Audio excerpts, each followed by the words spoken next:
Hola y bienvenidos.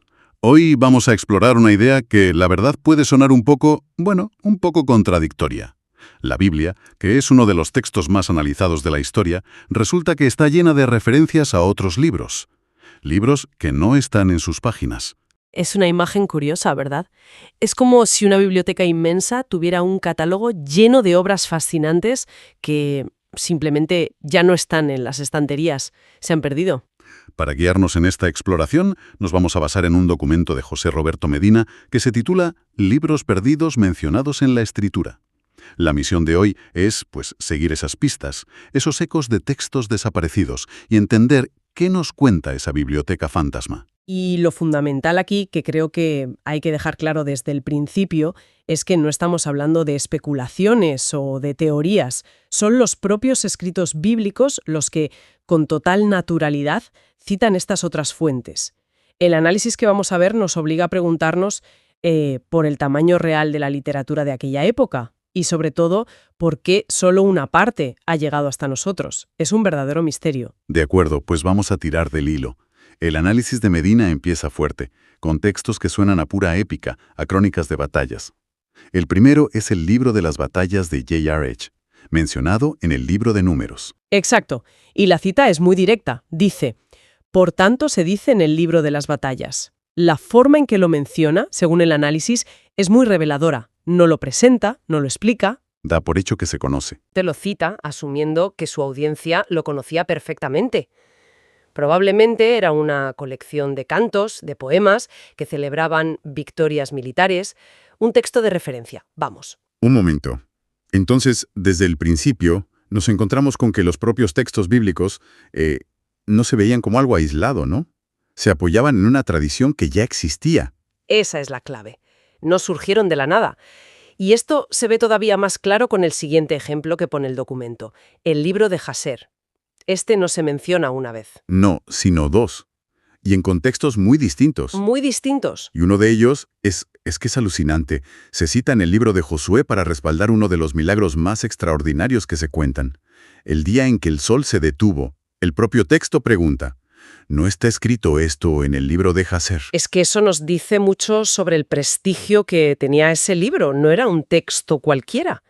Si podías decir, y si no me creen, consulten el libro de Jasher, es porque Jasher era una autoridad, incuestionable. Claro. Y para rematar, vuelve a aparecer en el segundo libro de Samuel, cuando David compone una elegía, un lamento por la muerte de Saúl y Jonatán. O sea que el mismo libro servía para validar un evento cósmico y para registrar la poesía de un rey. Exacto.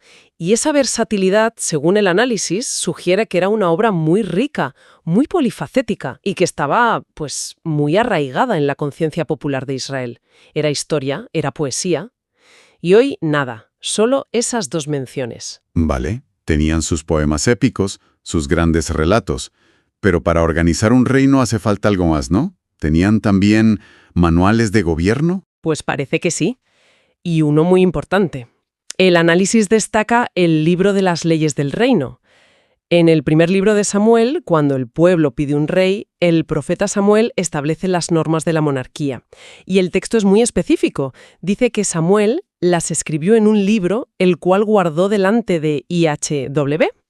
Eso ya no es un poema. Suena a un documento constitucional.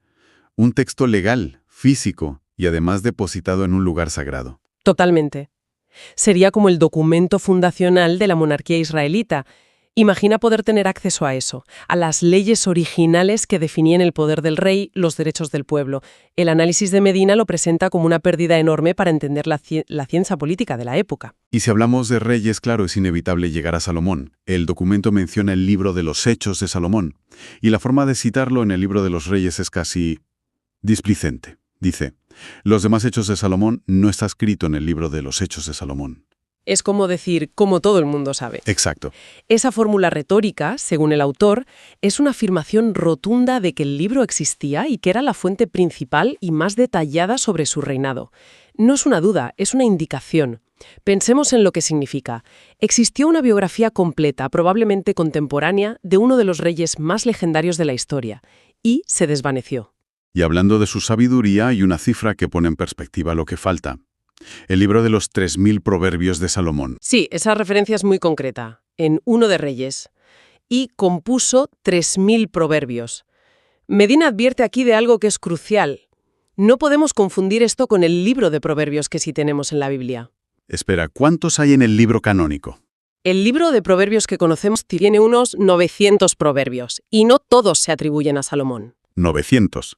Si la cifra de 3000 es correcta, significa que nos falta más del 70% de la sabiduría proverbial atribuida al rey más sabio. Es una cantidad gigantesca. Es abrumador.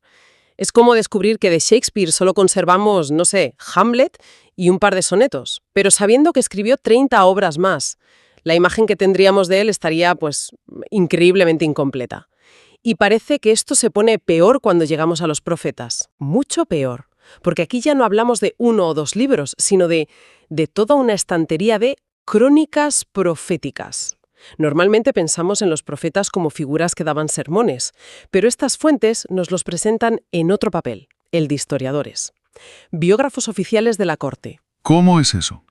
A ver, el primer libro de Crónicas, al resumir la vida del rey David, no se basa en un solo texto. Cita 3.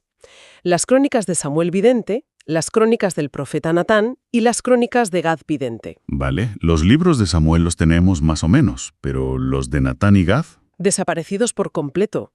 Y eran, los cronistas oficiales de la corte de David, los que registraron su historia en tiempo real. Y el patrón se repite. Se repite, sí, pero a la vida de Salomón se vuelve a citar la obra de Natán, y se añaden 2 más, la profecía de Agías Silonita y las profecías del vidente Ido. Y este último, Ido, vuelve a ser citado junto a otro profeta, Semaías, como la fuente principal para la historia del siguiente rey. O sea que cada rey parecía tener su propio biógrafo profeta. No era algo puntual, era una institución. Eso es lo que subraya el análisis. El autor de Crónicas, que escribe siglos después, los usa como sus fuentes primarias con total naturalidad. Esto demuestra que había una tradición continua de profetas que no solo predicaban, sino que documentaban la historia. Y la lista sigue. Las palabras de Jehú, los hechos de Uzías... Para un momento ahí. El documento destaca algo sobre esos hechos de Uzías. ¿Quién los escribió? Nada menos que el profeta Isaías. Esto es fascinante. Desde luego. Conocemos a Isaías por su libro profético, que es monumental, pero 2 de Crónicas nos dice que también escribió una crónica histórica detallada sobre el reinado de un rey. Esto expande por completo nuestra imagen de la actividad literaria de estas figuras. ¿Cuántos otros libros de historia escribieron estos grandes profetas de los que no nos ha llegado ni el título? Y para cerrar esa sección, hay una mención muy enigmática. Las palabras de los videntes citada para la historia del rey Manasés. Sí, y el análisis aquí deja una pregunta en el aire. ¿Quiénes eran estos videntes? ¿Era un término genérico para agrupar los escritos de los profetas que ya conocemos, como Natán o Gad? ¿O se refería a otra escuela de profetas con sus propias obras? No lo podemos saber. Otro volumen perdido, Lisa, Biblioteca Fantasma. Hasta ahora hemos hablado de libros que parecen perdidos por los avatares de la historia. Guerras, incendios, el tiempo... Pero el tramo final de esta exploración nos lleva a textos que tienen una aura diferente, casi de misterio. Obras que quizás no solo se perdieron, sino que fueron ocultadas. Exacto. Por ejemplo, el caso de un rollo muy específico que Dios le ordena escribir a Jeremías.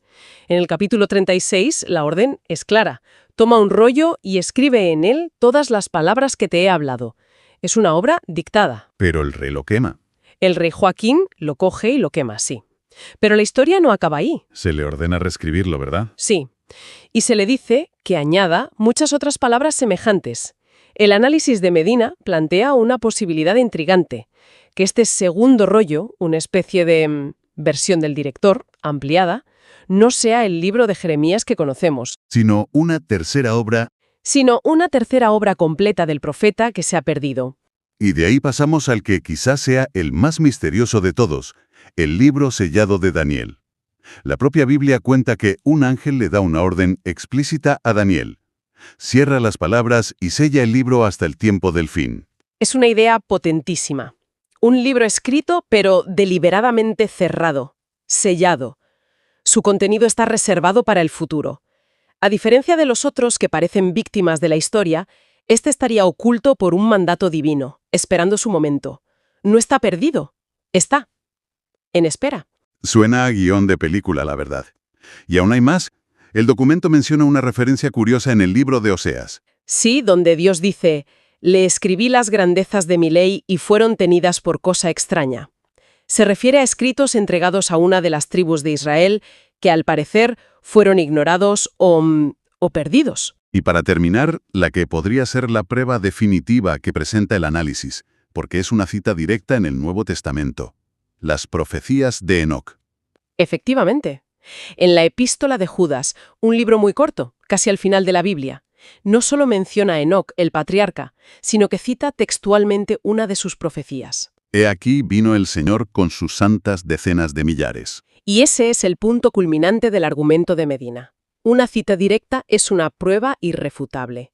Demuestra que la obra que conocemos como el libro de Enoc, o una parte de ella, era un texto conocido, leído y considerado lo suficientemente importante como para ser citado por un autor apostólico en el siglo I. Entonces, al final de todo este recorrido, ¿con qué nos quedamos? El panorama que dibuja el análisis de José Roberto Medina es que la colección de textos que llamamos Biblia no es tanto un libro, sino, una antología, una selección de una biblioteca muchísimo más grande. Exacto. Una biblioteca que tenía crónicas de guerra, códigos legales, biografías de reyes, colecciones de sabiduría. Y de la mayoría de esas obras, hoy solo conservamos el eco de sus títulos, citados en los libros que sí sobrevivieron. El análisis nos obliga a ver que los textos bíblicos formaban parte de una cultura literaria muy vibrante, donde los autores dialogaban entre sí. La perspectiva del documento es de una pérdida cultural inmensa.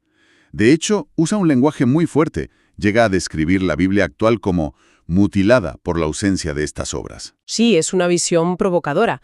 No ve la Biblia como un objeto cerrado, sino como la parte superviviente de un ecosistema literario mucho más rico que, en su mayor parte, hemos perdido para siempre. Y eso nos deja con una última idea para reflexionar. Un gran y sí. Si mañana, no sé, en una excavación en el desierto o en un monasterio apareciera uno de estos libros. El libro de los Hechos de Salomón, por ejemplo, o las crónicas del profeta Natán. Imagínate, ¿cómo cambiaría eso nuestra comprensión de la historia que creíamos conocer? Y quizás la pregunta más profunda sea otra. ¿Cuál? ¿Qué decidió el destino de estos libros? ¿Qué criterios, ya fueran históricos, teológicos o puro accidente, hicieron que unos fueran copiados y preservados durante milenios, mientras que otros, citados con tanto respeto, se convirtieran en meras notas a pie de página de la historia?